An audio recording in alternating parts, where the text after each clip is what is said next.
Yes, mega Bible quiz 2026 episode 67ലേക്ക് എല്ലാ പ്രിയപ്പെട്ട പ്രേക്ഷകർക്കും സ്വാഗതം. ഇന്നത്തെ ബൈബിൾ പോർഷൻ പറയുന്നു: 1 ശമൂവേൽ 29 മുതൽ 31 വരെയും, 2 ശമൂവേൽ 1-ാം അധ്യായം, ലൂക്കോസ് 23-ാം അധ്യായം. ഇത്രയും ചാപ്റ്റേഴ്സ് എന്നാണ് ക്വസ്റ്റ്യൻസ് ചോദിക്കുന്നത് കേട്ടോ. എല്ലാവരും വായിച്ചിട്ടുണ്ടാവുമെന്ന് കരുതുന്നു. ആദ്യത്തെ ക്വസ്റ്റ്യനിലേക്ക് പോകുന്നു. ഒന്നാമത്തെ ചോദ്യം: ഒരു ശരീര അവയവത്തിന്റെ പേരോടുകൂടെ ആരംഭിക്കുന്ന ഒരു സ്ഥലം ഏത്? ഒരു ശരീര അവയവത്തിന്റെ പേരോട് കൂടെ ആരംഭിക്കുന്ന ഒരു സ്ഥലം ഏത്? രണ്ടാമത്തെ ക്വസ്റ്റ്യൻ: ജീവൻ അല്ലെങ്കിൽ പ്രാണൻ എന്നർത്ഥം വരുന്ന ഒരു പദം ഏത്?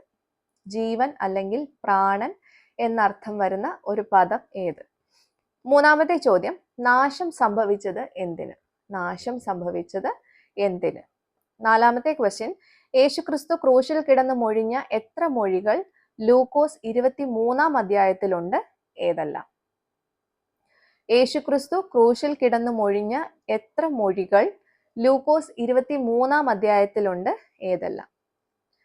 അഞ്ചാമത്തെ ചോദ്യം: ശൗലിന്റെ മരണവാർത്ത അറിഞ്ഞപ്പോൾ ദാവീദ് ചെയ്ത ഒരു പ്രവൃത്തി കൂടെ നിന്ന ജനവും ചെയ്തു, എന്താണ്? ക്വസ്റ്റ്യൻ റിപ്പീറ്റ് ചെയ്യുന്നു. ശൗലിന്റെ മരണവാർത്ത അറിഞ്ഞപ്പോൾ ദാവീദ് ചെയ്ത ഒരു പ്രവൃത്തി കൂടെ നിന്ന ജനവും ചെയ്തു, എന്താണത്? അപ്പോൾ ഇതാണ് ഇന്നത്തെ 5 ക്വസ്റ്റ്യൻസ്. കറക്റ്റ് ആയിട്ടുള്ള ആൻസേഴ്സ് വിത്ത് റെഫറൻസ് താഴെ കാണുന്ന വാട്സപ്പ് നമ്പറിലേക്ക് ഉത്തരങ്ങൾ എഴുതിയോ അല്ലെങ്കിൽ എഴുതി ഫോട്ടോ എടുത്തോ അയക്കുക കേട്ടോ.